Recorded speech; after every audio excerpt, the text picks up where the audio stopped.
अपने जीवन को दिव्य बनाने के लिए आइए सुनते हैं कुछ संदेश स्वामी विवेकानंद के।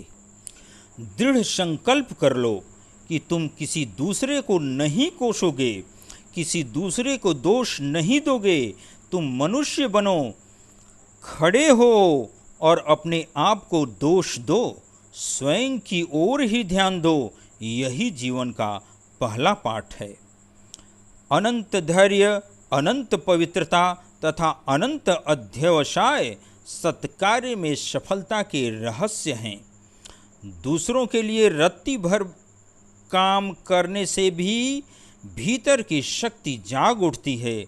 दूसरों के लिए रत्ती भर सोचने से भी धीरे धीरे हृदय में सिंह का सा बल आ जाता है। ईर्ष्या तथा अहंग भाव को दूर कर दो। संगठित होकर दूसरों के लिए कार्य करना सीखो। हमारे देश में इसकी बहुत बड़ी आवश्यकता है। अभ्यास अत्यावश्यक है।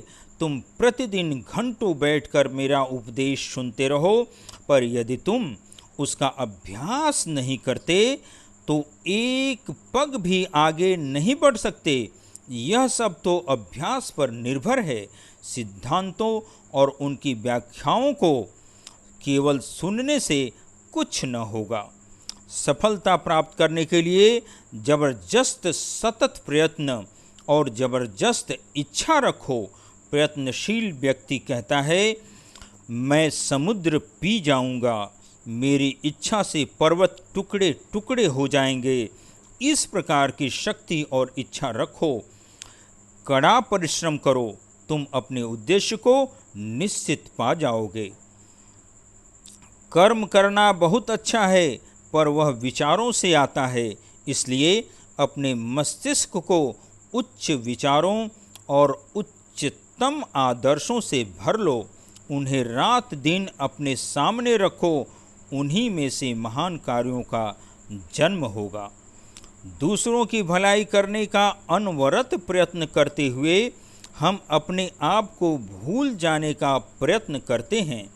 यह अपने आप को भूल जाना एक ऐसा बड़ा सबक है जिसे हमें अपने जीवन में सीखना है।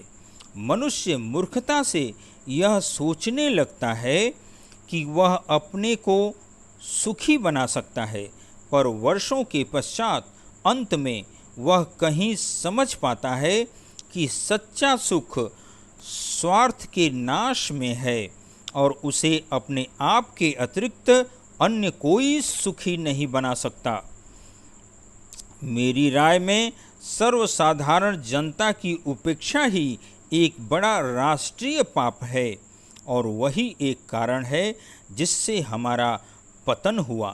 कितना भी राजकारण उस समय तक उपयोगी नहीं हो सकता जब तक कि भारतीय जनता फिर से अच्छी तरह सुशिक्षित न हो जाए, उसे अच्छा भोजन फिर न प्राप्त हो और उसकी अच्छी देखभाल न हो। शिक्षा, शिक्षा, केवल शिक्षा। यूरोप के अनेक शहरों का भ्रमण करते समय वहाँ के गरीबों के भी आराम और शिक्षा का जब मैंने निरीक्षण किया तो उसने मेरे देश के गरीबों की स्थिति की याद जगा दी और मेरी आँखों से आंसू गिर पड़े। इस अंतर का कारण क्या है? उत्तर मिला, शिक्षा। शिक्षा के द्वारा उनमें आत्मविश्वास उत्पन्न हुआ और आत्मविश्वास के द्वारा मूल स्वाभाविक ब्रह्म भाव उनमें जागृत हो रहा है। स्वामी जी के ऐसे ही और संदेशों को सुनने के लिए कृपया इस चैनल को सब्सक्राइब करें और घंटी का बटन दबाने के बाद इन संदेशों को लाइक, शेयर और कमेंट करने की कृपा करें। धन्यवाद।